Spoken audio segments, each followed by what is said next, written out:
예, 사무엘상 33번째 시간입니다. 오늘 밖으로 나가지 않기 라고 하는 제목으로 제목을 붙여봤습니다.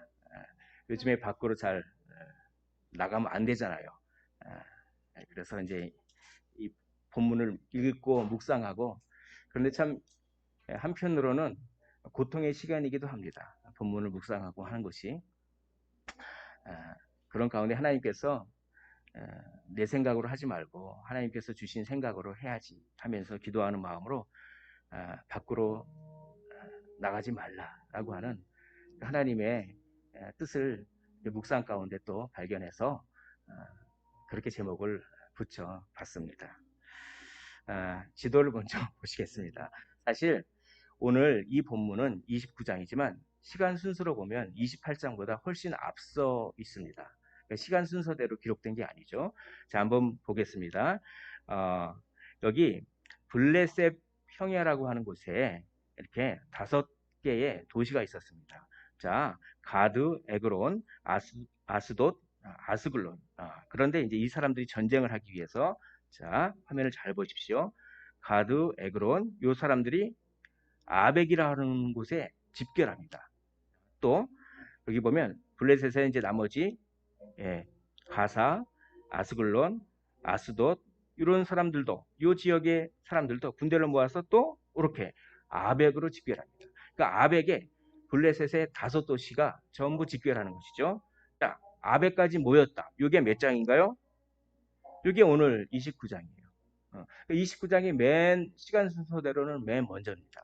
그런 다음에 이 아벡에서 오늘 이제 다윗이 전쟁에 참여하지 못하고, 전쟁에 참여하지 못해요. 전쟁에 참여하면 난처해졌겠죠. 동족을 죽여야 되니까. 블레셋 군대로 참여하지 못하고 하나님의 은혜로 이렇게 시글락으로 돌아가게 됩니다. 그래서 이제 시글락에서 있었던 일을 다루는 그것이 이제 30장입니다. 자, 한편 다윗은 이렇게 돌아가는데 아벡에 집결했던 다른 블레셋 사람들은 어떻게 합니까? 요 도로, 이 해변길이라고 하는 유명한 국제도로예요. 이 해변길이라고 하는 유명한 국제도로를 통해서 이렇게 수냄으로 진칩니다. 수냄으로 진치니까 그 맞은편 길보아산에서 이렇게 진을 치는 이 장면이 28장입니다. 이게. 그리고 이제 여기서 이렇게 신접한 여인을 만나러 가는. 그런 다음에 이제 하루 지나서 그 다음날 전쟁이 벌어지는 것이죠. 전쟁이 벌어집니다. 그래서 이 전쟁이 벌어져서 이제 사울이 죽고 이렇게 하는 게 31장이죠.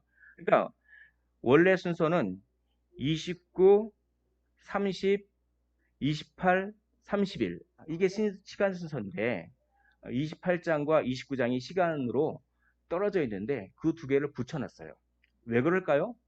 강조하기 위해서입니다. 흑과 백을 강조해서 더 드러나게 하기 위해서. 그래서 무엇을 강조합니까? 무엇을 비교합니까? 이것입니다. 소외받는 자와 은혜 받는 자를 강조하고 비교하기 위해서. 인생에는 두 종류가 있습니다. 하나님께 소외받는 자가 있고 하나님께 은혜 받는 자가 있습니다. 똑같은 기법이 복음서들에 많이 나오죠.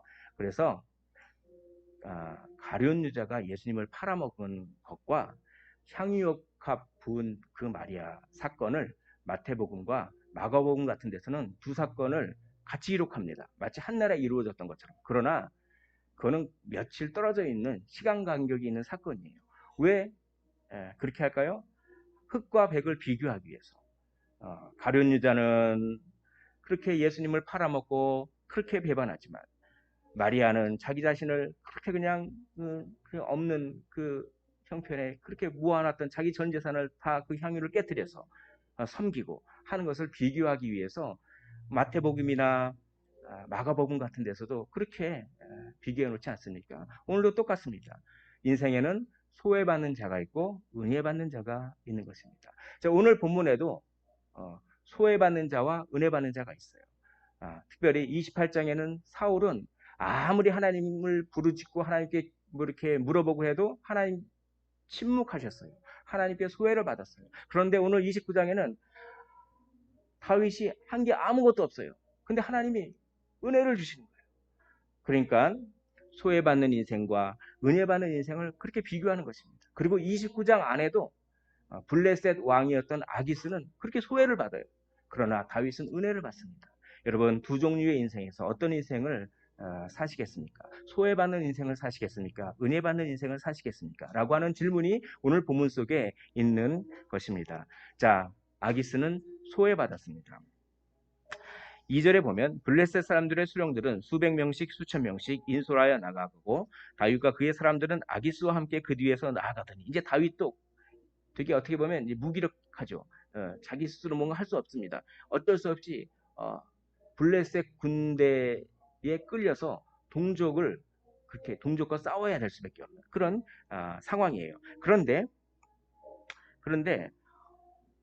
다른 그 가드 말고 다른 뭐 아스글론이라든지 아스돗이라든지 다른 방백들이 와서 이 히브리 사람들은 왜 여기 있어? 이렇게 물어보는 거예요. 그러니까 아기스가 이 사람들은 이스라엘 왕 사울의 신하 다윗이 아니냐? 이건 무슨 뜻이죠? 이스라엘 왕 사울의 신하 다윗인 게 뭐 대수로 뭐가 어때서? 자, 이 마음 가운데 뭐가 어때서라고 하는 음성이 들리지 않습니까? 그때는 자기 안에 갇혀 있는 거예요. 이스라엘 왕 사울의 신하 다윗은 객관적으로 볼 때는 굉장히 위험 요소입니다, 이게. 그런데 자기 안에 갇혀 있어서 그게 뭐 대수로워? 뭐가 어때서? 라고 자기의 오해와 잘못된 어떤 신념을 잘 나타내는 것이죠. 그 근거가 있습니다. 3절에 계속 보면 그가 망명하여 온 날부터 오늘까지 내가 그의 허물을 보지 못하였노라. 그가 정말 망명해서 나한테 잘했어. 전쟁해갖고 와서 노획물을 나한테 그렇게 조공으로 잘 바치고 잘했어. 뭐가 어때서? 그러자 다른 방백들이 화를 냅니다. 그 전에 이 아기스에 대해서 이렇게 살펴보면 이 아기스는 또 다른 사울의 모습입니다. 아기스는 여기서 사울을 상징하는 인물이에요. 왜냐하면 여러 가지가 있습니다. 그 중에 한 가지만 말씀드리겠습니다. 다윗을 오해했다고 하는 점에서 이 아기스는 또 다른 사울입니다. 뭐냐면 사울은 다윗이 충성하지 않을 것이라고 오해했습니다. 조금 성격이 틀리지만 이 아기스는 다윗이 충성할 거라고 오해했습니다.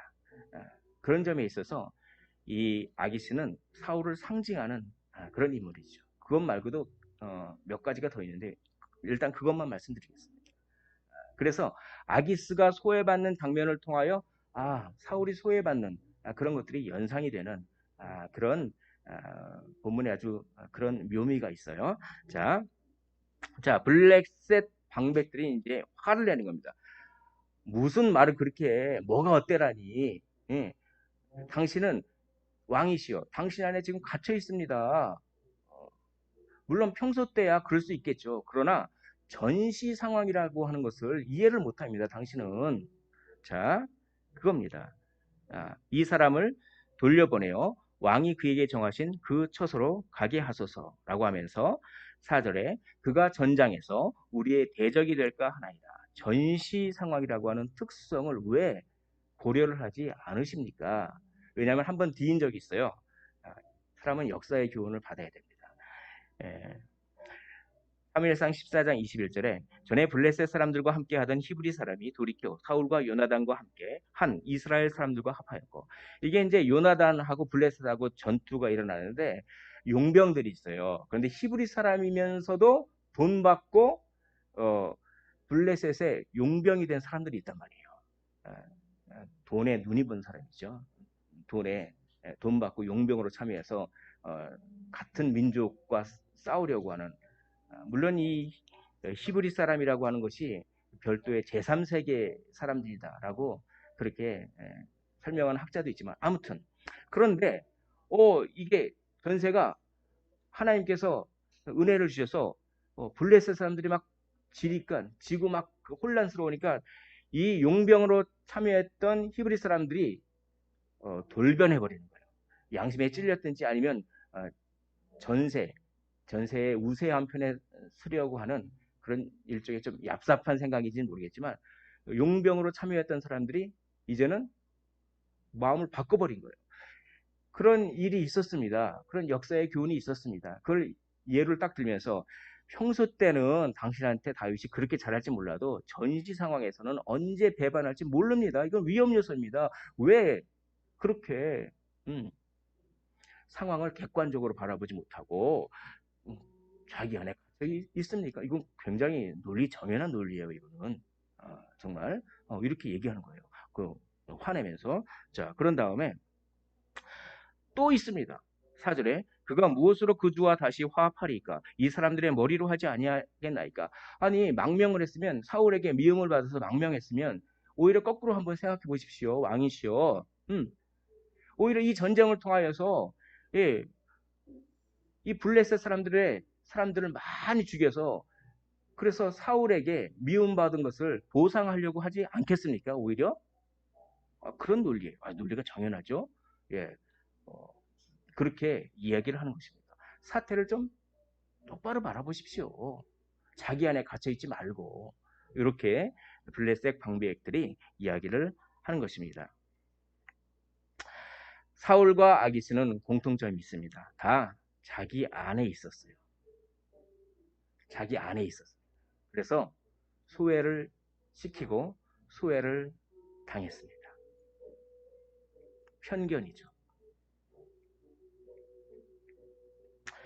하나님 밖에 있으면 자기 안에 있는 것은 하나님 밖에 있는 것이죠. 하나님 밖에 있으면 소외를 받습니다.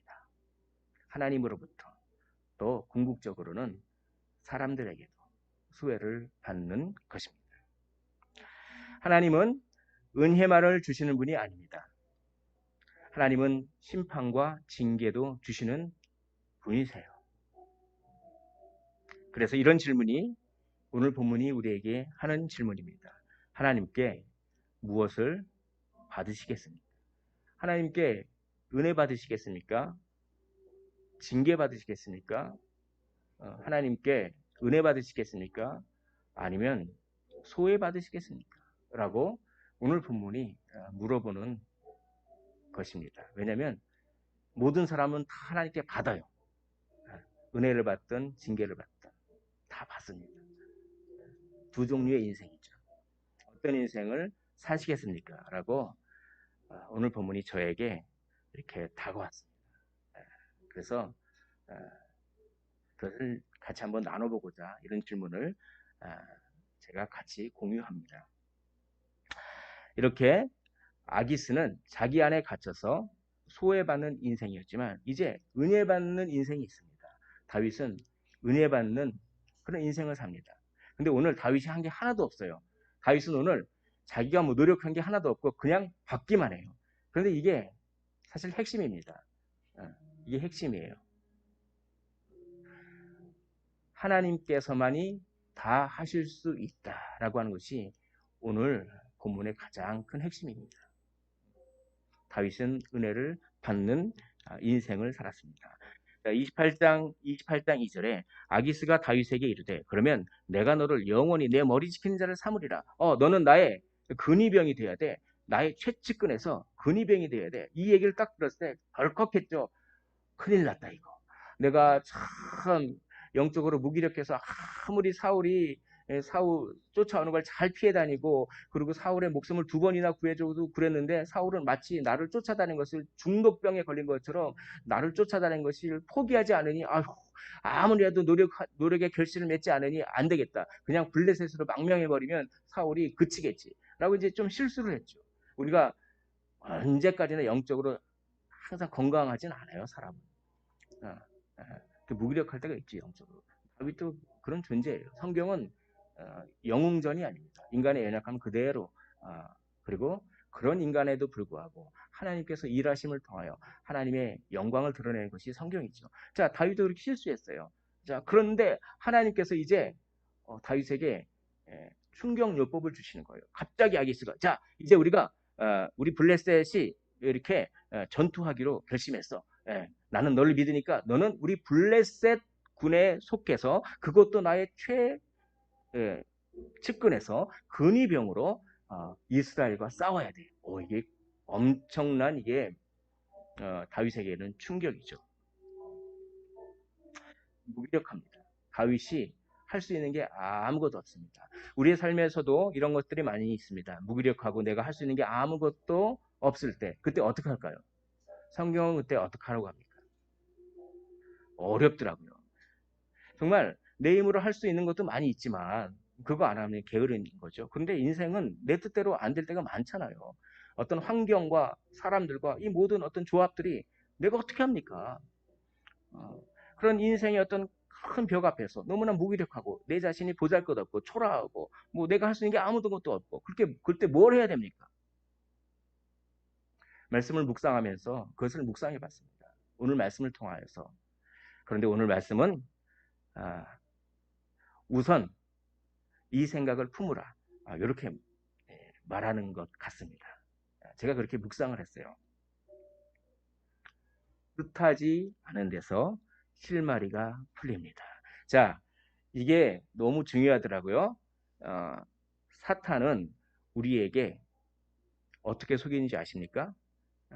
요 정도의 고통을 이만큼으로 속이는 것이 사탄입니다. 존 오웨는 그것을 허영심이라고 하죠. 허영심을 불러일으켜서 아주 극단적으로 행동하게 하는 것이고 아주 극단적으로 좌절하게 만드는 것이 사탄의 전략입니다. 자, 그때 우선 이 마음을 품으십시오. 아무것도 해답이 없어 보이지만 내가 생각하지 않은 뜻하지 않는 해답이 있을 수 있음을 일단 그냥 믿는 거예요. 성경이 그렇게 하라고 합니다. 오늘 본문을 통해서 저는 성경이 그렇게 하라고 한다고 하는 것을 이렇게 하나님께서 깨닫게 해주시더라고요. 자, 먼저 뭐 하라고요? 내가 예상하고 보이는 해답만이 해답이 아니라 내가 예상하고 보이지 않는 해답이 더 많습니다. 뜻하지 않는 데서 실마리가 풀립니다. 그것을 일단 믿으십시오. 믿으십시오. 그리고 나서 어떻게 할까요? 그거는 이제 본문을 또 진행하면서 말씀을 드리겠습니다. 자, 오늘 5절에 사울이 죽인 자는 천천히요. 다윗은 만만히로되 하던 그 다윗이 아니니까 이제 이게 자신들의 논리를 그 아주 가장 극대화하고 강조하기 위해서 다윗은 전쟁에 참여하면 안 됩니다라고 하는 이 논리를 가장 극대화하기 위해서 아니 저 다윗은 사람들이 우리 블레셋 사람들을 죽이고 왔을 때 사울이 죽인 자는 천천히요 다윗은 만만히로다라고 그런 노래를 그런 칭송을 받았던 다윗이 아닙니까? 이렇게 탁 이래서 이제 아기스는 더 이상 할 말이 없는 거죠. 예. 그런데 여기서 사울이 죽인 자는 천천히요 다윗은 만만히로다 이 노래가 우리에게 큰 은혜를 줍니다. 뭡니까? 이 사울이 죽인 자는 천천히요 다윗은 만만히로다 이 노래가 나올 때마다 사무엘서를 한번 쭉 읽어보십시오. 이 노래가 나올 때마다 다윗이 위기를 맞고 공경에 처해요. 그러니까 맨 처음에 사울이 죽인 자는 천천히요 다윗은 만만히로다 맨 처음에 이 노래를 듣자 그 노래 때문에 그 전까지는 사울과 다윗의 관계가 너무나 좋았는데 사울이 머리가 아프면 다윗이 그렇게 음악으로 다 음악 치료도 하고 얼마나 좋았던 관계인데 이 노래를 듣자마자 사울이 갑자기 그냥 시기심에 사로잡혀서 그때부터 그냥 그러니까 이 노래가 큰 상처죠. 그리고 또 이 노래가 있을 때 이 노래가 딱 들리면서 다윗이 미친 째를 할 수밖에 없었습니다. 이 노래 때문에. 또 사무엘서 우리가 다 살펴봤죠. 그러니까 이것은 다윗에게 트라우마입니다. 트라우마 많죠.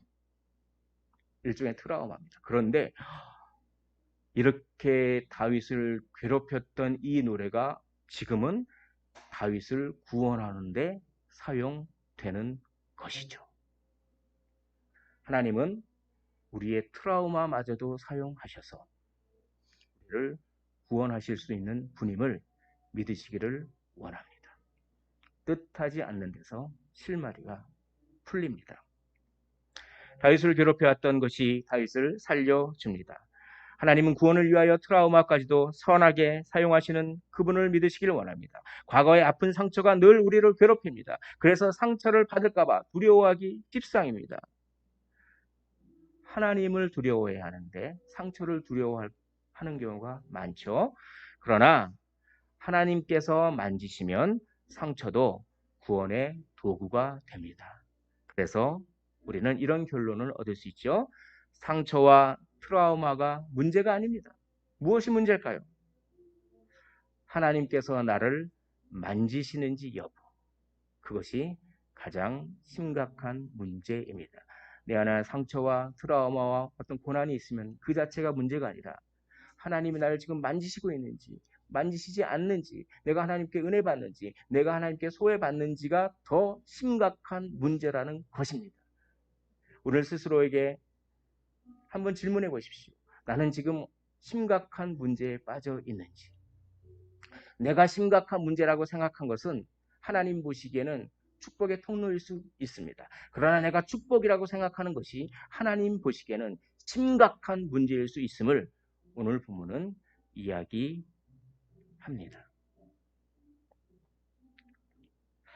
자, 이제 그 논리에 압도돼서 어쩔 수 없었어요. 만약에 계속 다윗을 그래도 데리고 가야 한다고 우기면은 다른 방백들이 전쟁 안 할래요. 막 그럴 참이었습니다. 그러니까 어쩔 수 없이 이제 다윗을 돌아가라고 그렇게 얘기하는데 이 뉘앙스가 너무 다윗에게 미안한 뉘앙스로 얘기해요. 참 다윗은 속으로 고마워 죽겠는데 나보고 싸우지 않고 돌아가는 게 너무 고마워 죽겠는데 이 아기스는 그냥 되게 어리석지요.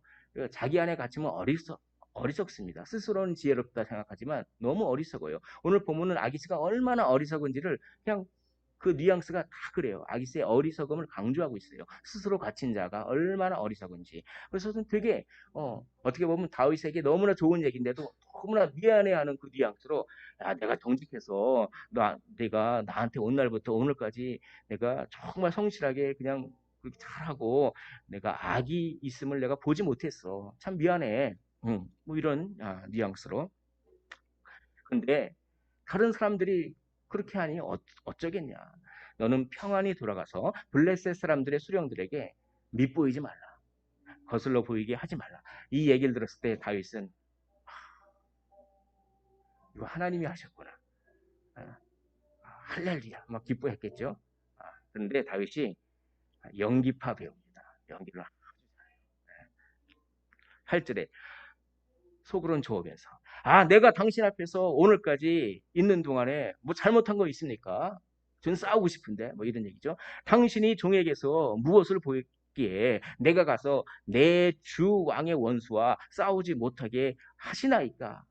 다윗은 어떤 주석가는 다윗은 아카데미 주연급이다 이런 표현도 썼는데 완전히 이 연기를 잘하는 연기파 배우입니다. 자기 감정과 겉모습을 이렇게 좋은 건가요? 나쁜 건가요? 연기를 아주 잘합니다.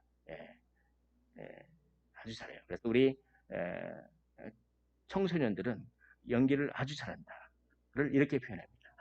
연기 참 강아지 잘한다 이렇게 표현하죠. 근데 참 저는 그 아이들을 잘 모르겠어요. 왜 강아지를 이렇게 뭔가를 좋은 걸 표현하면 항상 강아지를 붙이더라고요. 이 음식 너무나 맛있어. 이 음식 강아지 맛이다. 그래요, 걔네들은. 그런데 아무튼 그런 그 청소년들이 없기 때문에 별로 안 웃으세요, 여러분들. 그래서 여러분들은 제가 볼 때는 마음이 좀 지금 거치십니다. 농담입니다. 자. 그렇게 연기를 잘 하면서 속으로는 이 뭔가 무기력한 나에게 예상치도 못한 뭔가 은혜가 있구나. 이거 하나님이 도와주셨구나. 그러면서 할렐루야 그러면서 겉으로는 막 연기파 배우처럼 그렇게 어쩔 수 없이 내가 전쟁에 참여하지 않는 것처럼 이렇게 하는 이 모습을 봅니다. 내가 내 목전에 하나님의 전령같이 선한 것을 내가 알아. 너가 참 하나님의 천사같이 착했다. 너와 함께 온 내 뒤에 신하들과 더불어 새벽에 일어나서 발거든 곧 떠나라. 아, 여기서 좀 궁금하죠. 아기스가 왜 이렇게 다윗에게 미안해하는 감정을 품습니까? 사람의 올무 때문에 그래요. 사실 아기스는 다윗을 좋아하긴 했지만 다윗이 가져다 주는 노획물이 좋았던 겁니다. 다윗이 저 시글락에서 살면서 그 아말렉 족속이라든지 그 남쪽 지역에 블레셋을 약탈했던 그런 지역, 그런 사람들을 다 방어해주고 그들을 쳐들어가 가지고 그게 이제 나오죠. 그래서 그들에게 노획물을 거둬다가 그걸 아기스 왕에게 많이 바쳤으니까 그게 너무 좋은 거예요. 그래서 그 조공, 그 욕심 때문에 사실 만약에 다윗에게 밉보이면 다윗이 삐져가지고 그런 거 안 할까 봐. 그러니까 사실 그런 심리가 있는 거예요. 그러니까 이렇게 다윗에게 미안한 마음으로 야 네가 조금 이번에 물러나 줘라 이런 뉘앙스로 하는 것이죠. 잠언에는 이런 얘기가 있습니다. 사람을 두려워하면 그것이 올무가 되거니와 하나님을 두려워하면 안전하느니라 라고 이야기합니다. 사람이 올무에 이렇게 빠졌죠. 자, 여기서 우리는 중요한 것을 압니다. 자기 안에 갇혀서 자기가 보고 경험한 것이 정말 진리로 생각하면 그것은 자기 안에 갇힐 수밖에 없고 어리석게 됩니다. 왠지 아십니까? 자기가 보고 경험한 것은 너무나 중요하죠. 그것은 상당히 진실에 가깝지만 그러나 진리는 아닙니다. 자기가 보고 경험한 그 다윗이 진리는 아니죠. 자기가 보고 경험한 것을 진리처럼 알면 자기가 보고 경험한 것 안에는 욕심이 들어가게 되어 있습니다. 그래서 자기가 보고 경험한 것을 가지고 어떤 결론을 내려서 이게 나의 세계관이다라고 하면 그거는 진리에서 멀어져요. 반드시 우리에게는 안목의 정욕이 있기 때문에 욕심이 들어가기 때문에 그렇습니다. 하나님의 말씀만이 진리인 것이죠. 자, 오늘 이렇게 이 아기스의 어리석음 이런 것들을 통해서 우리가 오늘 다윗은 하나도 한 게 없는데 그냥 뭐 은혜로 인도되는 것 같아요. 자, 그럼 다시 질문을 해보겠습니다. 우리가 아무것도 할 수가 없었다고 생각할 때, 무기력할 때, 맨 먼저 뜻하지 않는 데서 실마리가 풀릴 수 있음을 먼저 이렇게 생각하는 것이죠. 자, 그거는 궁극적인 원리를 우리에게 가르쳐 줍니다. 바로 뭐냐면 뜻하지 않는 데서 해결을 해줄 수 있는 분 안에 거하는 것입니다. 주님 안에 거하는 것이에요. 그럴 때 나는 모든 수를 다 읽지 못합니다. 그러나 내가 할 수 있는 것은 하나님 안에 거하면 하나님께서 모든 수를 다 읽으셔서 마침맞게 해결해 주시는 것이죠. 근데 그것은 나의 어떤 해답 범위 밖에 있는 것입니다. 이게 아주 중요한 원리인 것입니다. 아무것도 할 수 없을 때 어떡합니까? 하나님 안에 거하는 것이죠.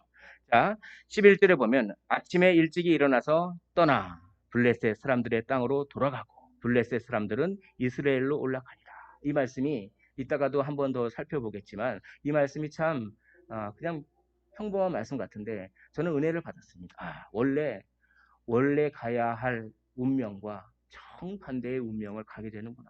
하나님 안에 있으니까 원래 가야 할 운명과 정반대의 운명으로 가게 되는구나 라고 하는 이 모습을 봅니다.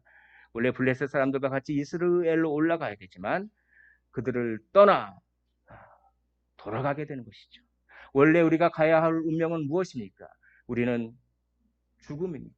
우리는 죽을 수밖에 없는 존재였습니다. 그러나 주 안에 있기 때문에 그리스도 예수로 말미암아 우리는 원래 가야 할 운명과 정반대의 운명을 가게 되어 영생을 얻게 되었다고 하는 이 사실을 기뻐하시고 찬양하시고 감격하시기를 주님의 이름으로 축원을 드립니다. 여러분 한 번 기뻐하면 용기가 생깁니다. 두 번 기뻐하면 두 배로 용기가 생깁니다. 세 번 기뻐하십시오. 세 번 감사하십시오. 그러면 10배의 용기와 힘과 긍정적인 힘을 주님께서는 주실 줄 믿습니다. 왜냐하면 우리는 원래 가야 할 운명과 반대의 운명을 가게 됐기 때문에 항상 감사할 수가 있는 것입니다. 하나님만이 인생의 참된 도움이십니다. 그러므로 하나님 안에 거하십시오. 그럴 때 우리는 뜻하지 않는 데서 풀리는 실마리를 경험하게 되는 것입니다. 오늘 다윗이 그런 은혜를 받았어요. 근데 오늘 다윗이 한 게 하나도 없는데 오늘 본문에서 다윗이 하나도 한 게 없는데 하나님이 다윗이 주 안에 있는지 어떻게 뭐 그런 우리는 알 수 없습니다. 그러나 거꾸로 다윗의 이러한 은혜 받는 모습을 통하여 다윗이 하나님 안에 거하고 있었다라고 하는 것을 우리는 거꾸로 알 수가 있는 것이죠. 이런 거를 해석할 때 이 사무엘상 전체를 해석하는 기준 말씀을 가지고 이런 것들을 해석할 수가 있습니다. 제가 사무엘상을 시작하면서 사무엘상 전체를 읽는 말씀을 소개를 해드렸습니다. 그것은 한나의 노래 가운데 나옵니다. 여호와는 지식의 하나님이시라 행동을 달아보시느니라. 여호와는 우리의 마음을 다 아셔서 우리의 행동을 달아보십니다. 그래서 다윗의 마음을 우리는 모르지만 하나님은 아셨다는 것이죠. 그리고 하나님이 하나님 안에 있는 다윗을 전혀 뜻하지 않은 방법으로 다윗의 상상을 뛰어넘는 방법으로 트라우마를 이용하셔서 구원하신 그 하나님의 놀라운 위대함을 보여주신 것입니다. 여호와는 죽이기도 하고 살리기도 하시며 낮추기도 하시고 높이기도 하시는도다. 이것이 사무엘서를 읽는 틀이라고 했습니다. 그렇죠? 사무엘을 높이시고 엘리의 가족들을 낮추시고 사울을 낮추시고 다윗을 높이시고 행동을 달아보시면서 그렇게 하는 것이죠. 하나님도 지금 우리의 행동을 달아보시겠죠? 우리가 하나님 안에 거하기를 원합니다. 은혜 받기 원합니다. 우리의 상상을 뛰어넘는 모든 지각에 뛰어나는 하나님의 평강과 능력과 위로와 은혜를 받으시기를 주 안에 거하심으로써 그렇게 받으시기를 간절히 축원을 드립니다. 그러면 하나님 안에 있다는 것은 무엇입니까? 하나님 안에 있고 싶어요. 하나님 안에 있다는 게 무엇입니까? 오늘 본문을 통하여 한번 2가지 정도 제가 제언을 드립니다. 첫째, 자기가 보고 경험한 것이 진리가 아님을 인정하십시오. 그럴 때 하나님 안에 있게 되는 것입니다. 왜냐하면 경험 속에는 욕심이 함께 들어있기 때문에 그렇습니다. 이거 내가 봤어, 내가 경험했어. 그러니까 확실한 거야. 물론 그렇죠. 그러나 그것은 진실일 수는 있지만 진리는 아님을 늘 인정할 그런 각오가 있어야 되는 것이죠. 진리는 오로지 하나님의 말씀입니다. 말씀 안에 거하는 것이 하나님 안에 거하는 것입니다. 다윗은 위기 상황 속에서도 자기가 할 수 있는 게 아무것도 없었음에도 불구하고 말씀 안에 거했어요. 하나님께서 분명히 나를 기름 부어 주셨어. 그러니까 하나님이 어떻게 하시겠지. 상황은 그렇지 않아도 여하튼 하나님께서 나에게 약속하신 그 약속은 이거니까 그걸 붙잡은 거예요. 그리고 그게 어떻게 해서 그렇게 이루어질지는 몰라요. 그건 모릅니다. 그냥 약속을 붙잡은 거예요. 그게 하나님 안에 거한 겁니다. 약속을 붙잡으면서 그냥 가만히 있었던 거죠. 어떻게 보면. 마음속으로 주님께 기대면서. 그런데 이것이 능력이 되는 거예요. 하나님의 말씀 안에 거하는 것이 하나님 안에 거하는 것이요. 그럴 때 뜻하지 않는 데서 실마리가 해결되는 것을 목도할 수 있음을 성경은 이야기합니다. 경험하십시오. 이것을 경험하고 하나님의 때를 따라 돕는 은혜를 경험하셨으면 참 좋겠습니다. 그런데 말씀 안에 있다는 것에 대해서 잠깐 말씀을 드리겠습니다. 말씀 안에 있다고 하는 것은 말씀 그 자체뿐만이 아닙니다. 이게 너무 중요합니다. 이걸 제가 말씀을 좀 드렸으면 좋겠습니다. 말씀하면서 말씀을 문자적으로만 붙드는 사람들이 있어요. 성경적이다. 나는 말씀 안에 있다. 라고 하는 뜻은 이겁니다. 말씀 그 자체와 말씀으로부터 주시는 원리, 이것까지 다 포함하는 거예요. 그 원리는 어떻게 우리가 합니까? 자, 이렇게 하는 거예요. 자, 말씀의 문맥, 전후 문맥을 어떤 사람은 애굽으로 내려가라. 이 한 구절을 딱 읽었어요. 진짜 이집트로 가려고 했습니다. 이건 뭐 완전히 말씀이 아니죠, 그거는. 자, 역사적인 해석. 교회는 이게 역사적으로 어떤 식으로 해석해 왔는가. 여러 고백서들이 있습니다. 하이델베르크 그런 고백서들이 있어요. 소요리, 대요리 문답 이런 것들이 있습니다. 그리고 그런 원리에 의해서 성경을 해석하신 분들의 말씀을 들어가면서 그 원리를 배워가면서 해야지 본인 혼자 성경을 200번 읽으면 무엇이 됩니까? 괴물이 돼요. 이단이 돼요. 자, 성경 전체와 조화를 이루어야 되는 것입니다. 이런 사람들이 있었어요. 루터가 종교개혁을 이루자마자 이제 우리는 개혁해야 된다. 그 로마 카톨릭이 너무 부패해서 뭐 개혁해야 된다. 막 이러면서 개혁을 했는데 너무 심하게 개혁하는 사람들이 있었어요. 이 심하게 개혁하는 사람들을 제세례파라고 합니다. 그 사람들이 어떤 사람들이냐면 이런 이야기였어요. 아니 삼위일체, 이건 성경에 삼위일체라고 하는 말이 안 나왔어. 그건 비성경적이야. 그걸 말하는 사람들은 이단이야. 이런 거예요. 이런 게 말씀 안에 있다고 하는 게 이런 게 아니란 겁니다. 삼위일체라고 하는 말 자체는 안 나와 있어도 말씀의 원리에 입각하면 삼위일체라고 할 수밖에 없어요. 자, 말씀 안에 거한다고 하는 것은 바로 이런 것입니다. 그러므로 부지런히 말씀을 읽고 배우십시오. 구약의 말씀을 배우십시오. 하나님께서 그 약속을 주시고 그 약속을 어떻게 신실하게 이행하시는지 그 구속사를 배우시기를 원합니다. 신약의 말씀을 배우십시오. 그 구속사가 예수 그리스도 안에서 어떻게 이루어지는지 그걸 배우시고 한없이 밀려오는 감동을 받으십시오. 그러면 뜻하지 않는 해결을 경험하게 되는 거예요. 자, 두 번째입니다. 두 번째, 11절 말씀을 제가 아까 다시 본다고 했죠. 떠나 블레셋 사람들의 땅으로 돌아가고 블레셋 사람들은 이스라엘로 올라가니라. 자, 이 말씀을 통하여 이런 것들을 좀 우리가 좀 묵상해 볼 수가 있어요. 이것은 영적으로 좀 저는 해석을 했습니다. 이런 것들을 바로 자신을 떠나 주님께로 돌아오는 것, 이렇게 저는 해석을 했습니다. 주님의 은혜 안으로 돌아오는 것이죠, 이것은. 하나님 안에 거한다고 하는 것은 자기 안에 갇혀있게 만드는 요소들, 감정과 상처와 트라우마와 어떤 사람과 어떤 사람이 나를 괴롭힌 어떤 말들과 사업과 어떤 환경과 이렇게 자신 속에 가둬두게 하는 그것으로부터 떠나 주님께로 돌아오는 것이야말로 하나님 안에 거하는 것입니다. 그런데 여기서 떠나라고 하는 말에 강조를 두기보다는 돌아오라라고 하는 말에 강조를 두고 싶습니다. 떠나야 돌아옵니까? 근데 떠나야 강조를 두면 떠나질 못하는데요.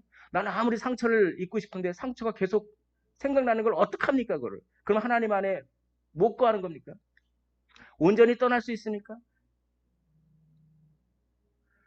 계속 분노가 치미는데 온전히 떠날 수 있습니까? 계속 뭔가를 생각하면 계속 마음에 파도가 치는데 떠날 수 있습니까? 못 떠나요. 그걸 떠날 수 있다고 하는 어떤 완전주의적인 것은 제 생각에는 성경이 지지하는 것이 아닙니다. 오히려 우리는 떠난다고 하는 것도 물론 우리가 강조를 해야겠지만 주님을 향하여 돌아온다라고 하는 것에 더 강조를 줬으면 좋겠어요. 내가 안고 있는 상처를 억지로 떠내려고 노력은 하지만 그냥 그걸 안고 있는 그 자체로 나 자체를 주님께로 돌려보내는 것이죠. 의자가 있습니다. 여러분들은 여기 의자가 있다는 것을 믿으십니까? 화면에 있으니까. 그리고 이 의자에 앉으면 편히 쉴 수 있다는 것을 믿으십니까? 믿으시죠. 이것은 유명한 전도폭발의 전문입니다. 제가 전도폭발 교육을 많이 하고 전도폭발 받아서 이렇게 전도도 하러 돌아다니고 할 때 전도폭발의 여러 예문 중에서 이 예문이 저는 늘 감동적입니다. 이 예문을 읽으면서 참 이렇게 위로를 많이 받고 눈물도 많이 흘리고, 왜냐하면 나는 못났으니까. 그러니까요.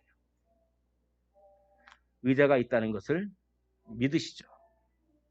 편히 쉴 수 있다는 것도 믿으시죠. 전도 폭발의 전문을 제가 한번 읽어보겠습니다. 한동안 저는 이 의자가 여기 있다는 것을 믿는 것처럼 예수님이 실제로 살아계시다는 것을 믿었습니다. 또한 제가 이 의자에 앉으면 편히 쉴 수 있다는 것을 믿는 것처럼 예수님이 저를 도와주실 수 있는 것도 믿었습니다. 그래서 건강 문제, 재정 문제, 인간관계적인 문제, 결정을 내리는 문제 등 일시적이고 현세적인 문제들이 생길 때마다 그 문제들만 예수님께 맡겼습니다. 그러나 저는 여전히 제 자신의 선행을 의지했기 때문에 구원을 받지 못하고 있었습니다. 참으로 힘들고 피곤했습니다. 왜 주님께 문제를 맡기는데 피곤합니까?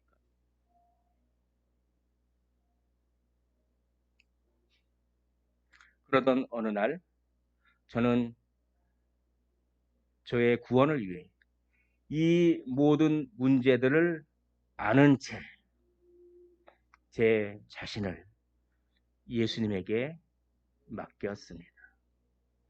이 모든 문제를 아는 채 그 문제투성이는 나 자체를 주님께 맡긴 것이죠.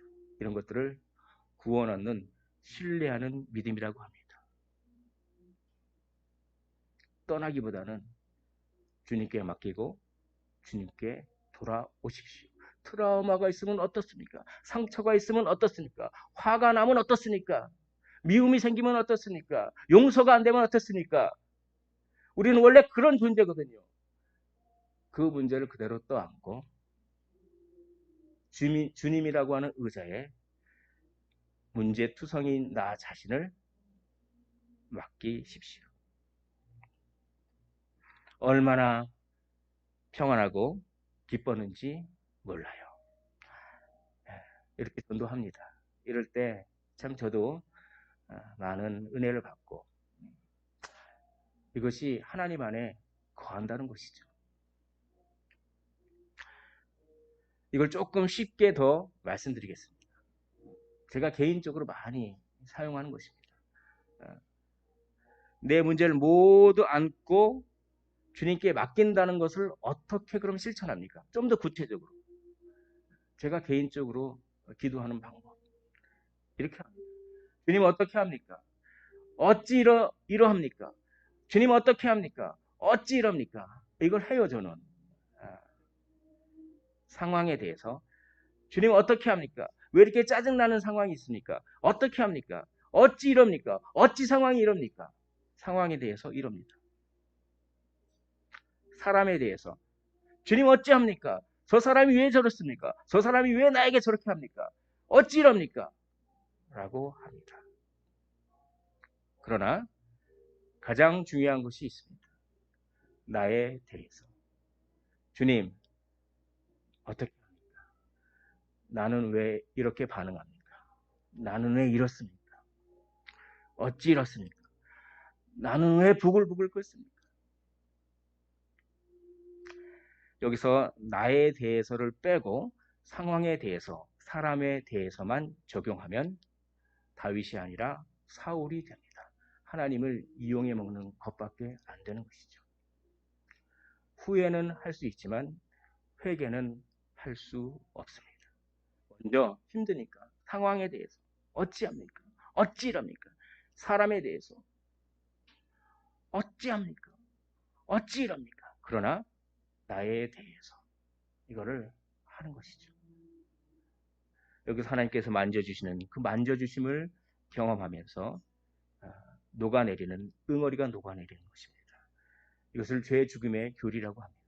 내가 그리스도와 함께 십자가에 못 박혔나니 그런지 이제는 내가 사는 것이 아니요 오직 내 안에 그리스도께서 사시는 것이라. 이제 내가 육체 가운데 사는 것은 나를 사랑하사 나를 위하여 자기 자신을 버리신, 나를 위하여 자기 자신을 버리신 하나님의 아들을 믿는 믿음 안에서 사는 것이니라. 밖으로 나가지 않기. 요즘에 밖으로 나가지 않기. 코로나19 계속 고민이에요. 왜 하나님은 코로나19를 우리에게 허락하시고 특별히 교회가 참 어려움을 당하게 하셨는지. 하나님의 그것도 선한 뜻이겠죠. 그 중에 제가 몇 개를 말씀드렸습니다. 좀 멈추는 법을 배워라. 내 자신의 욕망을 멈추는 법을 배워라. 네가 그렇게 전염병이 멈추기를 바라듯이 너 자신이 그렇게 전염병처럼 마음 가운데 썩어 들어가는 겉보기에만 하나님을 경외하는 것 같은 그런 걸 좀 멈춰라. 이런 것들을 배웠습니다.